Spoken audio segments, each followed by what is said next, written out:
بسم اللہ الرحمن الرحیم۔ الحمدللہ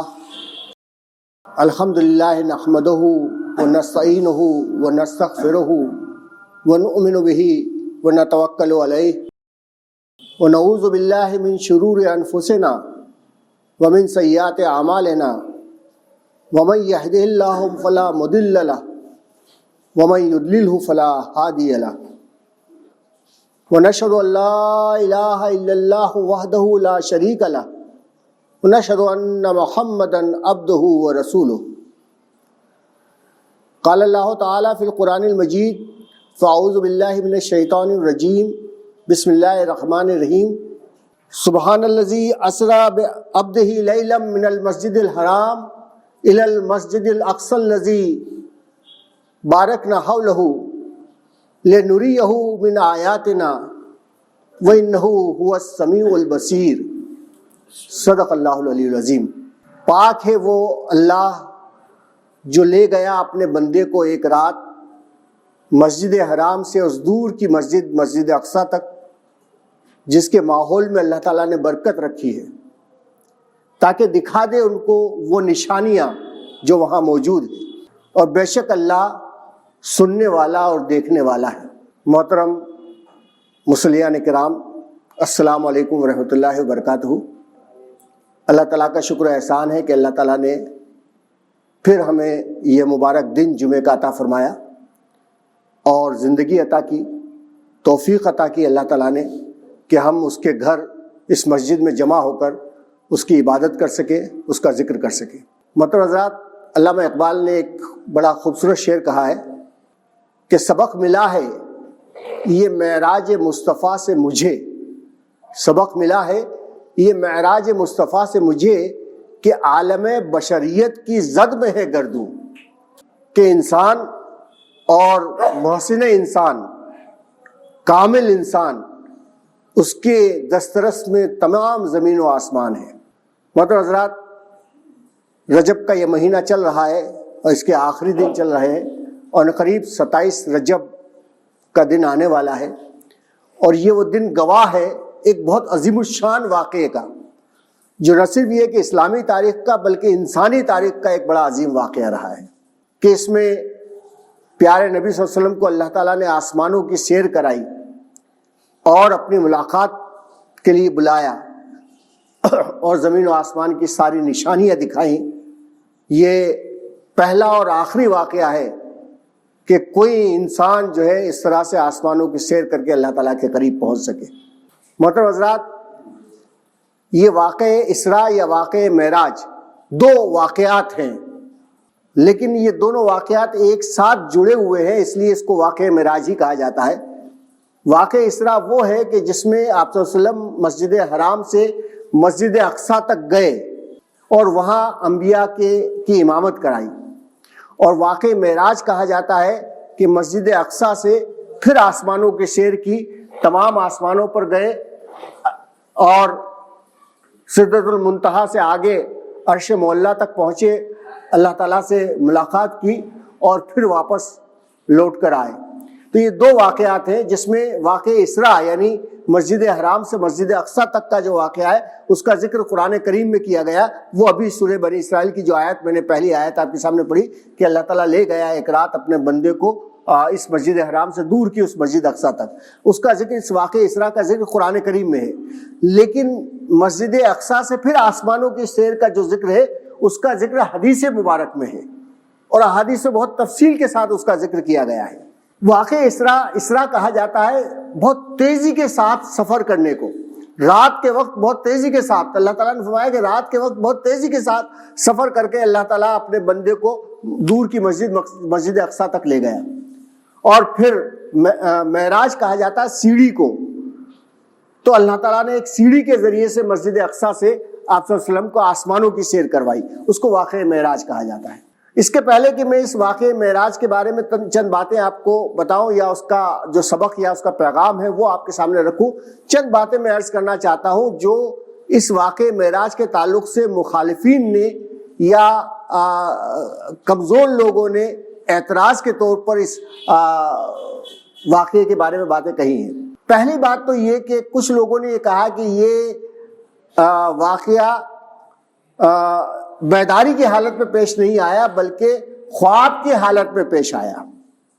حالانکہ قرآن اور احادیث کی تمام باتوں سے یہ بات ثابت ہوتی ہے کہ یہ واقعہ پوری طرح سے عالم بیداری میں جاگرتی کی حالت میں آیا ہے، خواب کی حالت میں نہیں آیا. کیونکہ خواب کی حالت میں آیا ہوتا تو اللہ تعالیٰ یہ نہ کہتا کہ اسرا بعبدہ، لے گیا ایک رات سفر کروا کر. خواب میں ایسا سفر نہیں ہوتا. اور پھر یہ کہ اگر یہ خواب ہی ہوتا تو پھر مشرکین کو اعتراض کرنے کا کوئی موقع نہیں تھا. خواب ہوتا اور آپ بیان کرتے کہ میں نے خواب میں دیکھا، تو خواب میں تو آدمی کہیں سے کہیں جا سکتا ہے، امریکہ جا سکتا ہے، انگلینڈ جا سکتا ہے، آسمانوں میں جا سکتا ہے. خواب کی بات تو خواب کی بات ہوتی ہے، تو اس پر کوئی اعتراض یا کوئی وہ ہو ہی نہیں سکتا تھا. لیکن مشرکین نے جو اعتراض کیا اور جو سارے چیزیں ہوئی، اس کا مطلب یہ ہے کہ آپ صلی اللہ علیہ وسلم نے یہ دعویٰ کیا تھا، اور یہ واقعی حقیقت تھی کہ اللہ تعالیٰ آپ صلی اللہ علیہ وسلم کو بیداری کی حالت میں وہاں لے گیا تھا. دوسرا ایک اعتراض یہ کیا جاتا ہے کہ یہ جسمانی سفر نہیں تھا بلکہ روحانی سفر تھا. آپ صلی اللہ علیہ وسلم کی روح کو لے جایا گیا تھا. حالانکہ یہ بات بھی قرآن و حدیث سے بالکل غلط ثابت ہوتی ہے کہ آپ صلی اللہ علیہ وسلم بنفس نفیس اپنے اس جسم کے ساتھ آسمانوں پر گئے اور یہ گئے. اس کے بہت سارے، میں آگے تھوڑی سی دلیل بھی دوں گا کہ بہت ساری دلیلیں بھی آتی ہے، اور یہ دلیل جیسا میں نے کہا کہ خود قرآن کریم سے ثابت ہوتی ہے کہ قرآن کریم جب یہ لفظ استعمال کرتا ہے کہ سبحان الذی اسری بعبدہ، اپنے بندے کو لے گیا سفر کراتے ہوئے، تو بندے کو لے گیا یعنی یہ جسمانی طور پر لے گیا، یہ روحانی سفر نہیں تھا بلکہ جسمانی سفر تھا. اور یہ بات 100% قرآن و حدیث سے ثابت ہوتی ہے. دوسرا، کچھ اعتراضات جو منکرین حدیث کی طرف سے آئے ہیں، جو وہ لوگ جو احادیث کا انکار کرتے ہیں. ظاہر ہے کہ بہت سارے لوگ ایک ایسا گروپ ہے، بلکہ وہ گروپ بہت تیزی کے ساتھ پھیلتا چلا جا رہا ہے، جو احادیث کا انکار کر رہے ہیں. اور ظاہر ہے کہ واقعہ معراج کا یہ پورا واقعہ احادیث میں آیا ہے. قرآن میں تو صرف اسرا کا ذکر ہے کہ مسجد حرام سے مسجد اقصیٰ تک لے گئے. باقی ساری تفصیلات، آسمان پر لے جانے والی اور آسمان اللہ تعالیٰ سے ملاقات کی، اور یہ تمام تفصیلات احادیث میں آتی ہے. تو وہ لوگ احادیث کا اس کا انکار کرتے ہیں اور دلیل یہ دیتے ہیں کہ اللہ تعالیٰ تو ہر جگہ موجود ہے، ہر جگہ اللہ تعالیٰ موجود ہے، پھر آسمان پر لے جانے کا کیا مطلب تھا؟ تو یہ بات عقل سے سمجھ میں نہیں آتی. ان کا یہ کہنا ہے کہ اللہ تعالیٰ تو ہر جگہ موجود ہے. تو لیکن یہ بیوقوف یہ نہیں سمجھتے کہ اللہ تعالیٰ تو ہر جگہ موجود ہے، اللہ تعالیٰ کی تجلی ہر جگہ موجود ہے. اللہ تعالیٰ کی ذات وہ ہے کہ جو انسانی عقل سے، انسانی سمجھ سے ماورا ہے. اللہ تعالیٰ انسانوں کے ساتھ جب معاملہ کرتا ہے تو وہ انسانوں کی حیثیت کے حساب سے کرتا ہے، انسانوں کی عقل کے حساب سے کرتا ہے، انسانوں کی محدودیت کے حساب سے کرتا ہے، کیونکہ انسان محدود ہے. اور اس لیے اللہ تعالیٰ نے اپنی بات جو کی وہ بھی فرشتوں کے ذریعے سے، الفاظ کے ذریعے سے، تاکہ انسانوں کا کیا آ سکے. وہ لامحدود ہستی، محدود ہستی کے سمجھ میں نہیں آ سکتی. اس لیے اللہ تعالیٰ اپنی اس لامحدودیت کو اس محدود انسانوں تک سمجھانے کے لیے اس کا طریقہ اختیار کرتا ہے، اس کی سمجھ اور اس کے مطابق کرتا ہے. اس لیے اللہ تعالیٰ نے یہ کائنات میں اللہ تعالیٰ نے اپنے پیارے نبی صلی اللہ علیہ وسلم کو بلایا اور اپنے نشانیاں دکھائی. اس کے علاوہ ایک اور اعتراض وہ یہ کرتے ہیں کہ یہ جنت و دوزخ تو ابھی واقع نہیں ہوئی ہے، ابھی قیامت واقع نہیں ہوئی ہے، ابھی حساب و کتاب نہیں ہوا ہے، میدان حشر کا واقع نہیں ہوا ہے، تو پھر آپ کو جنت و دوزخ کے مشاہدات کیسے کروائے گئے؟ لیکن یہ بھی ان کی بیوقوفی کی ایک بہت بڑی دلیل ہے کہ اللہ تعالیٰ کے لیے تو کیا آج اور کیا کل، اس کے لیے کیا ماضی اور کیا مستقبل. اللہ تعالیٰ کے لیے تو ساری چیزیں اس طرح سے عام ہیں جیسے ایک سپاٹ میدان ہے جس میں کل جب کائنات نہیں بنی تھی تب سے لے کر جب کائنات ختم ہو جائے گی اور جنت دوزخ ہوگی، اس کے لیے تو بالکل کھلا ہوا ہے سارا معاملہ. اور وہ اپنے بندے کو کوئی چیز ماضی کی یا مستقبل کی دکھانا چاہے تو اس کے لیے کوئی چیز وہ نہیں ہے. اور آج کل تو یہ ہمارے لیے بڑی آسانی سے سمجھ میں آ جاتی ہے کہ آج ماضی کی تمام چیزوں کو بلکہ مستقبل کو وہ آرٹیفیشل انٹیلیجنس کے ذریعے سے اور چیٹ جی پی ٹی اور اس کے ذریعے سے آج کے 100 سال کے بعد کیا یہاں پر اس جگہ پر کیا ہوگا اور کس طرح سے ہوگا وہ دکھایا جا سکتا ہے۔ انسان نے جب اتنی ترقی کر لی ہے تو اللہ تعالیٰ کے لیے کون سی بڑی بات ہے کہ وہ مستقبل میں آنے والے کسی واقعات کا مشاہدہ کسی کو کروا دے۔ تو یہ سارے اعتراضات جو ہے وہ صحیح طور پر نہیں ہیں۔ اب یہ معراج کے واقعے کی حقیقت کیا ہے، یہ بڑی اہم چیز ہے۔ آپ دیکھیں کہ اس کے پہلے آپ صلی اللہ علیہ وسلم کا 13 سال، یہ سن 1290 میں، نبوت کے 12ویں سال 27 رجب کو یہ واقعہ پیش آیا۔ 13 سال تک آپ صلی اللہ علیہ وسلم مسلسل دعوت کا یہ کام کرتے رہے اور ایک کے بعد ایک نفوس جو ہے وہ اسلام قبول کرتے رہے، یہاں تک کہ آپ صلی اللہ علیہ وسلم نے جب مکہ میں رہنا تنگ ہو گیا تو طائف کی طرف رخ کیا، وہاں جا کر جو ہے وہ اسلام کی دعوت پہنچائی، پھر مدینہ کے یثرب کے لوگوں سے ملاقات کی، ان تک اسلام کی دعوت پہنچائی، اور اب اللہ تعالیٰ کی طرف سے ایک تاریخ نیا موڑ مڑنے والی تھی۔ اب وہ محکومی کا دور جو مکہ میں تھا، مظلومی کا دور، وہ ختم ہونے والا تھا، اور اب ایک حاکمیت کا دور، ایک نئی ریاست کا دور، ایک تاریخ کا نیا باب شروع ہونے والا تھا مدینہ میں اسلامی ریاست کے قیام کا۔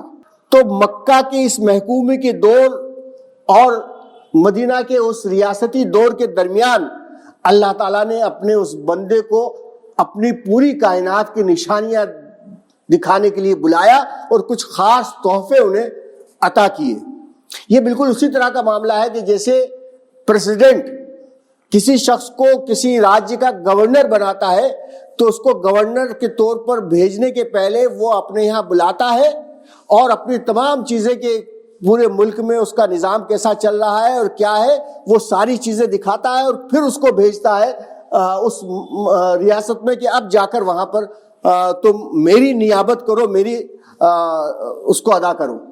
بالکل اسی طرح سے اللہ تعالیٰ نے جب اس دنیا میں اسلامی نظام کو قائم کرنا تھا تو اس کے جو سب سے پہلے انسان تھے جو اس کے امام بننے والے تھے، ان کو اللہ تعالیٰ نے اپنے یہاں بلایا، وہ پوری کائنات کی نشانیاں اور پوری کائنات کا کارخانہ دکھایا، اور پھر ان کو یہ ذمہ داری سپرد کی کہ اب یہ اسلامی ریاست جو آپ کے ہاتھوں سے وجود میں آنے والی ہے اور جو پوری انسانیت کو نفع پہنچانے والی ہے، اس کا افتتاح ہو جائے۔ تو یہ بڑا اہم وہ تھا کہ یہ وہ درمیانی وقفہ تھا کہ جس میں یہ محکومی کا دور ختم ہو کر اسلامی ریاست کا دور شروع ہونے والا تھا، اور اس میں اللہ تعالیٰ نے اپنے بندے کو اپنے پاس بلا کر اپنی نشانیاں دکھائی۔ تھوڑا سا میں اس واقعے کا ذکر کروں کہ کیا واقعہ ہوا تھا۔ تو روایت میں آتا ہے کہ آپ صلی اللہ علیہ وسلم اس رات حضرت ام ہانی رضی اللہ تعالیٰ عنہ کے گھر پر آرام فرما رہے تھے۔ ام ہانی آپ صلی اللہ علیہ وسلم کے چچا زاد بہن تھی، وہ انہوں نے اسلام تو بہت پہلے قبول کر لیا تھا، لیکن انہوں نے اپنے اسلام کو چھپایا ہوا تھا۔ فتح مکہ کے دن انہوں نے اپنے اسلام کو ظاہر کیا۔ تو بہرحال ہوا یہ تھا کہ جب طائف کے سفر سے واپس آئے اور اس وقت مکہ میں اب آپ صلی اللہ علیہ وسلم کا رہنا بڑا مشکل ہو گیا تھا، اس وقت بھی اگر آپ کو یاد ہوگا تو مطعم بن عدی جو اس وقت اسلام قبول نہیں کیا تھا، ان کی پناہ لے کر وہ مکہ میں آئے تھے، اور مکہ میں ہر وقت یہ خطرہ تھا کہ ان کی جان کو خطرہ تھا، یہ وہ نہیں تھا کہ کب ان کو ختم کر دیا جائے، اس لیے آپ صلی اللہ علیہ وسلم الگ الگ جگہ پر اپنی راتیں گزارا کرتے تھے۔ تو اس رات ام ہانی رضی اللہ تعالیٰ عنہ کے گھر پر آپ موجود تھے، اور رات کو عشاء کے وقت، عشاء کے بعد جب آپ سو رہے تھے تب فرشتے جبریل علیہ السلام آئے اور آپ صلی اللہ علیہ وسلم کو لے کر پہلے کعبۃ اللہ شریف گئے پہنچے۔ وہاں پر یہ روایت میں آتا ہے کہ آپ کا سینہ پھر سے چاک کیا گیا، آپ کے دل کو نکال کر زمزم سے دھویا گیا۔ 2 بار یہ واقعہ شق الصدر جسے کہا جاتا ہے، سینے کو چیر کر دل نکالنا، 2 واقعات آتے ہیں، ایک تو ماں حلیمہ کے گھر پر، اور ایک دوسرا واقعہ یہ ہے کہ جب معراج کے پہلے، اور پھر وہاں سے آپ صلی اللہ علیہ وسلم کو ایک سواری جو گدھے اور گھوڑے کے درمیان کے شکل کی تھی، اس پر لے کر وہاں سے مسجد اقصیٰ تک پہنچے۔ یہ سواری جس کا نام براق تھا، براق جو ہے اصلاً جمع ہے برق کی جمع بہووچن براق، اور برق آپ سمجھتے ہیں لائٹ کو کہا جاتا ہے، تو لائٹ کے بہووچن پر یعنی لائٹ کے ملٹیپل اس پر سوار ہو کر آپ صلی اللہ علیہ وسلم گئے۔ وہ براق نام کی وہ سواری تھی، لیکن اصلاً اس کا وہ ہے کہ وہ لائٹ سے، اور یہی وجہ ہے آپ کو معلوم ہوگا کہ اگر آدمی لائٹ کی رفتار سے سفر کرے، لائٹ کی رفتار کتنی ہے؟ 1,46,000 کلومیٹر فی سیکنڈ، ایک سیکنڈ میں، اتنی رفتار سے سفر اگر کرے تو وقت رک جائے گا۔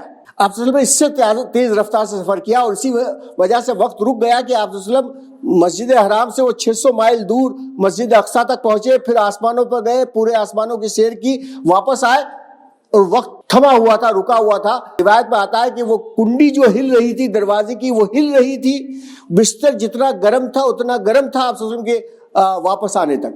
بہرحال تو براق پر سوار ہو کر آپ گئے۔ سب سے پہلا پڑاؤ مدینۃ المنورہ میں ہوا۔ یہاں بتایا گیا کہ اب آپ یہاں آنے والے ہیں، یہاں کی ریاست آپ سنبھالنے والے ہیں۔ پھر دوسرا پڑاؤ کوہ طور پر ہوا، طور کی پہاڑی بتایا گیا کہ یہاں موسیٰ علیہ السلام پر اللہ تعالیٰ کی تجلی ہوئی۔ تیسرا پڑاؤ بیت اللحم میں ہوا، بیت اللحم جہاں عیسیٰ علیہ السلام کی پیدائش ہوئی تھی، وہاں پر تیسرا پڑاؤ ہوا۔ اور پھر چوتھے پڑاؤ کے طور پر مسجد اقصیٰ پہنچے، وہاں پر تمام انبیاء انتظار کر رہے تھے آپ صلی اللہ علیہ وسلم کا۔ آپ صلی اللہ علیہ وسلم وہاں پہنچے، حضرت جبرائیل علیہ السلام نے ان کو امامت کے مصلی پر کھڑا کیا، 2 رکعت نماز وہاں پر ادا کی، اور 2 رکعت نماز ادا کرنے کے بعد اللہ تعالیٰ نے بذریعہ سیڑھی، اب یہ سیڑھی کیسی ہوگی اللہ ہی بہتر جانتا ہے، اس سے آپ صلی اللہ علیہ وسلم کو آسمانوں کی سیر کروائی گئی۔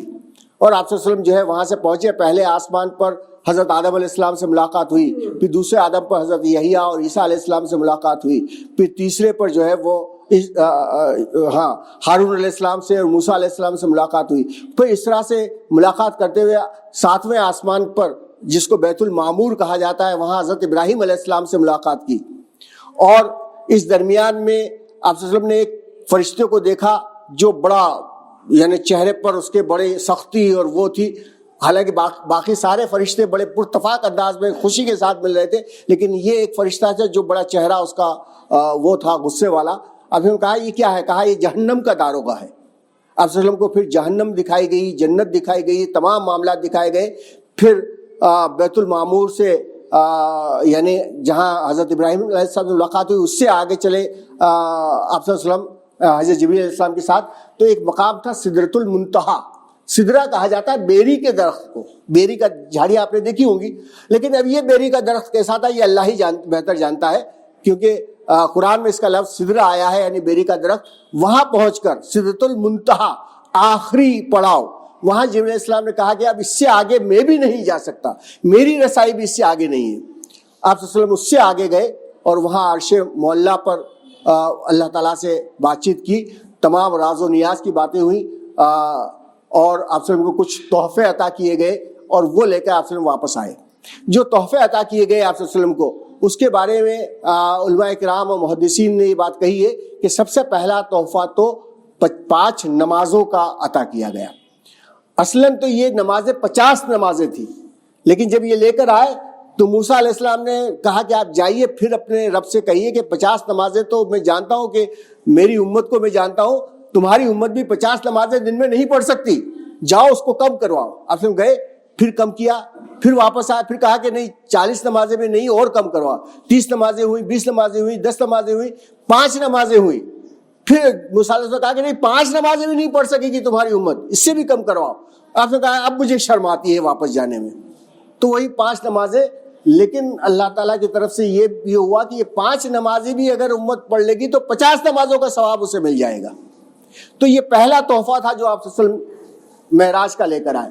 دوسرا تحفہ تھا جو سورہ بقرہ کی آخری 2 آیتیں ہیں، وہ جس میں کہا گیا کہ تم پر تمہاری طاقت سے زیادہ بوجھ نہیں ڈالا جائے گا، وہ جو آیت ہے، وہ آیت جو ہے آخری 2 آیتیں بڑی اہم آیتیں ہیں، جس میں مسلمانوں کو اطمینان دلایا گیا ہے کہ انسان اللہ تعالیٰ جو ہے وہ کسی انسان پر ظلم نہیں کرتا، اور مسلمانوں پر اس کی طاقت سے بڑھ کر بوجھ اس پر نہیں ڈالا جائے گا۔ تو یہ 2 آیتیں سورہ بقرہ کی۔ تیسرا تحفہ تھا وہ یہ تھا کہ مسلمانوں کے لیے یہ چیز وہ کر دی گئی کہ اس کا تمام گناہ اللہ تعالیٰ چاہے گا تو معاف کر دے گا، چاہے اس نے توبہ کی ہو یا نہ کی ہو، تمام گناہ اللہ تعالیٰ معاف کر دے گا سوائے شرک کے۔ شرک وہ گناہ ہے کہ جس کی معافی بغیر توبہ کے ممکن نہیں ہے، باقی تمام گناہ اللہ تعالیٰ بغیر توبہ کے بھی معاف کر دے گا۔ یہ مسلمانوں کو وہ تحفہ دیا گیا جو معراج کا تحفہ ہے۔ ایک اور تحفہ جو دیا گیا وہ یہ کہ ایک مسلمان کے لیے جب وہ اگر کوئی گناہ کا ارادہ کرے گا تو اس گناہ کے ارادے پر اسے کوئی عذاب نہیں دیا جائے گا، کوئی اسے مواخذہ نہیں کیا جائے گا جب تک کہ وہ عمل نہ کر لے. لیکن اگر کسی نیکی کا وہ ارادہ کرتا ہے تو اس کا ثواب لکھ لیا جائے گا چاہے وہ عمل کرے یا نہ کرے. یہ 4 تحفے دے کر آپ صلی اللہ علیہ وسلم کو بھیجا گیا، اور اس درمیان میں بہت سارے مشاہدات بھی کروائے گئے علامتی طور پر کہ جنت میں کیا کیا انعامات دیے جائیں گے، جہنم کی کیا کیا چیزیں ہیں، بہت ساری ہیں. میں اس کی تفصیل میں نہیں جاؤں گا، آپ اس کا مطالعہ کریں کہ کیا کیا مشاہدات تھے، جس میں جیسے یہ ہے کہ ایک آدمی ایسا ہوگا کہ جس کی زبان اور ہونٹ بار بار کیسے سے کاٹے جائیں گے، وہ پھر سے وہ ہو جائیں گے، پھر اس کے زبان اور ہونٹ کیسے سے کاٹے جائیں گے اور وہ درد سے بلبلاتا رہے گا. پوچھا کہ یہ کیا ہے؟ کہا کہ یہ لوگوں کی غیبتیں اور لوگوں کی بدگوئیاں کرتا رہتا تھا، اس لیے اس کی زبان اور وہ کاٹے جا رہے ہیں. اسی طرح ایک شخص آئے گا جس کا سر پتھر سے کچلا جا رہا ہوگا، تو اس کے بارے میں پوچھا جائے گا تو یہ کہا جائے گا کہ یہ ہے جو لوگوں کے ساتھ ظلم کر رہا تھا، لوگوں کو کے ساتھ ناانصافی کر رہا تھا، اس کا یہ کچلا جا رہا ہے. ایک شخص وہ ہوگا کہ جس کا اپنا گوشت وہ خود کاٹ رہا ہوگا اور کھا رہا ہوگا. آپ سے پوچھتے ہیں کہ یہ کیا ہو رہا ہے؟ کہا کہ یہ لوگوں کی غیبتیں کرتا تھا، اس کی یہ سزا مل رہی. مختلف سزا ہے، اس کی تفصیل میں نہیں جاتا کہ یہ ساری وہ ہے. تو یہ مشاہدات جو ان کو کروائے گئے. اس کے بعد یہ آتا ہے کہ آپ صلی اللہ علیہ وسلم وہاں سے واپس لوٹے، اور جب رات کو ایک روایت میں یہ بھی آتا ہے کہ دوبارہ واپس جب پہنچے تو مسجد اقصیٰ میں 2 رکعت نماز انبیاء کی امامت کر کے پھر واپس لوٹے. لیکن بہرحال جب وہ واپس لوٹے ام ہانی رضی اللہ تعالیٰ عنہ کے گھر پر، اور صبح اٹھ کر انہوں نے کہا کہ ایسا ایسا واقعہ ہوا ہے اور میں جا کر اعلان کرتا ہوں، تو حضرت ام ہانی نے روکا ان کو کہ آپ ایسی بات نہ کہیں، لوگ نہیں مانیں گے اور لوگ آپ کا مذاق اڑائیں گے، آپ کے خلاف باتیں کریں گے. کہا کہ نہیں، یہ اللہ تعالیٰ کی طرف سے مجھے حکم ملا ہے، اور چونکہ میں دیکھ کر آیا ہوں تو یہ باتیں مجھے بتانی ہیں. اور یہ باتیں آ کر انہوں نے تمام مجمع کے سامنے کہی. اور اس وقت پھر ابو جہل نے بہت مذاق اڑایا، لوگوں کو جمع کیا کہ دیکھو اب تو یہ نعوذ باللہ مجنون ہو گئے ہیں کہ اس طرح کی باتیں کر رہے ہیں کہ ایک رات کے چند حصے میں، چند سیکنڈ میں مسجد اقصیٰ اور وہاں سے آسمانوں کی سیر کر کے آ گئے ہیں، اور اس طرح سے. تو اس وقت مجمع میں متم بن عدی موجود تھے. انہوں نے آپ سے پوچھا کہ آپ مسجد اقصیٰ ہو کر آئے رات میں؟ کہا کہ ہاں. بولے بتائیے مسجد اقصیٰ کے بارے میں کہ کیسی ہے وہ. تو آپ صلی اللہ علیہ وسلم نے وہ مسجد اقصیٰ کا جو پورا نقشہ بتایا کہ وہاں پر کہاں کہاں کیا کیا چیزیں ہیں، بالکل ایسا تھا جیسے سامنے مسجد اقصیٰ موجود ہے اور وہ سب باتیں بتا رہے ہیں. اور وہاں پر مجمع میں بہت سارے لوگ ایسے تھے جو مسجد اقصیٰ ہو کر آ چکے تھے، اور انہوں نے تسلیم کیا کہ بالکل ہو بہو مسجد اقصیٰ ایسی ہے جس طرح سے انہوں نے بیان کیا ہے. اس کے علاوہ پھر اور بہت سارے چیزیں ہوئی. آپ صلی اللہ علیہ وسلم نے ان کو بتایا کہ دیکھو میں جب جا رہا تھا مسجد اقصیٰ کی طرف تو راستے میں ایک قافلہ ملا، قافلہ جا رہا تھا. اس قافلے نے جب براق دیکھی جس پر آپ صلی اللہ علیہ وسلم سوار ہو کے جا رہے تھے تو اونٹ بدک گیا. اونٹ بدک کے کہیں بھاگ کر ریگستان میں چلا گیا. آپ صلی اللہ علیہ وسلم نے قبیلے کے سردار کو کہا کہ دیکھو تمہارا اونٹ فلاں جگہ پر ہے، وہاں سے لے آؤ، اور وہ اونٹ وہاں سے مل گیا. ایک اور راستے میں ایک قافلہ جا رہا تھا، آپ صلی اللہ علیہ وسلم نے وہاں رکے، وہاں مٹکا پانی کا رکھا ہوا تھا، اس مٹکے میں سے پانی پیا اور اس مٹکے کو ڈھک دیا اور چلے آئے.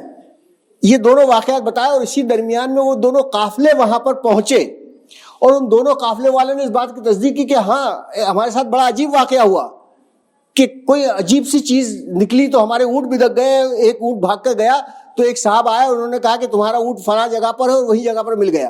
اور دوسرے قافلے والے نے بتایا کہ ہم لوگ جا رہے تھے، رات کو ٹھہرے ہوئے تھے، مٹکے ہمارے کھلے تھے اور اچانک رات کو مٹکے بند ہو گئے.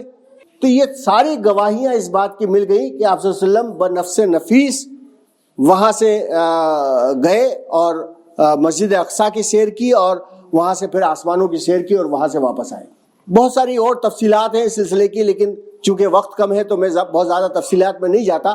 لیکن ایک بات جو بڑی اہم ہے وہ یہ کہ اس واقعے معراج کے بعد سورہ بنی اسرائیل نازل ہوئی، وہ جس کی ایک آیت ابھی میں نے آپ کے سامنے پڑھی، جس میں اس بات کا ذکر ہے کہ اللہ تعالیٰ اپنے بندے کو ایک رات مسجد حرام سے مسجد اقصیٰ کی طرف لے گیا. تو یہ اس کے بعد اسی سورے میں آگے 20ویں آیت سے لے کر 35ویں آیت تک وہ تمام تفصیلات دی ہے، وہ تمام دستوری ہدایات دی ہے، جو ایک نئی ریاست جو قائم ہونے والی تھی اس کی تمام شقیں ہیں کہ اسلامی ریاست جو ہوگی اس میں سب سے بنیادی مطاع یا ساورن جسے کہنا چاہیے، ہائیسٹ اتھارٹی کون ہوگی، اس کے بعد کون ہوگی، اور کیا کیا اس میں چیزیں ہوں گی، کیا اس کے عقائد ہوں گے اور کیا اس کی بنیادیں ہوں گی، کیا اس اسٹیٹ کی حقوق ہوں گے اور تمام چیزیں. تو آپ مطالعہ کریں سورہ بنی اسرائیل کی آیت نمبر 20 سے آگے کی 35 کے آیت تک کا، کہ جس میں پوری یہ تفصیلات گنائی گئی. اور یہ وہ تھا کہ سورہ شب معراج کے بعد یہ ہدایت سورہ بنی اسرائیل میں آئی، اور انہی آدھار پر، انہی دستوری ہدایت کے آدھار پر جو ہے وہ مدینہ میں جا کر یہ ریاست قائم ہوئی. اور مدینہ میں سب سے پہلے مشرکین، یعنی مشرکین نہیں، مومنین جو اوس و خزرج کے مسلمان تھے، ان کے اور یہودیوں کے ساتھ مسلمانوں نے معاہدہ کیا. ان معاہدوں میں بھی وہی بنیادیں تھیں جو بنیاد سورہ بنی اسرائیل کی ان آیات میں ہے. تو یہ تھا معراج کا پیغام جو ہمارے سامنے آیا کہ ایک نئی ریاست کی تشکیل، اس نئی ریاست کے تمام خد و خال، اس کی تمام دستوری ہدایت، اور وہ 4 تحفے جو میں نے آپ کے سامنے رکھے کہ نماز، اور اس کے بعد سورہ بقرہ کی آخری 2 آیات، اور مسلمانوں کو یہ چیز کہ اس کے ہر گناہ معاف ہو جائیں گے بغیر توبہ کے سوائے شرک کے، اور چوتھی چیز یہ کہ اگر وہ نیکی بھی کرے گا، ارادہ کرے گا، تو اس کا اجر اسے مل جائے گا چاہے وہ عمل کرے یا نہ کرے. تو یہ تھا معراج کا پیغام جو عنقریب جو دن ہمارے سامنے آنے والا ہے. تو اللہ تعالیٰ سے دعا ہے کہ ہمیں اور آپ سب کو اس معراج کے صحیح پیغام کو سمجھنے کی، اور اس کے مطابق کس طرح سے ہمیں ایک اسلامی ریاست، ایک اسلامی نظام کا قیام کرنا ہے، اور اس کے کیا خد و خال اس معراج کے واقعے بعد ہمارے سامنے آتے ہیں، اس کو ہمیں سمجھنے کی توفیق عطا فرمائے. وآخر دعوانا ان الحمد للہ رب العالمین.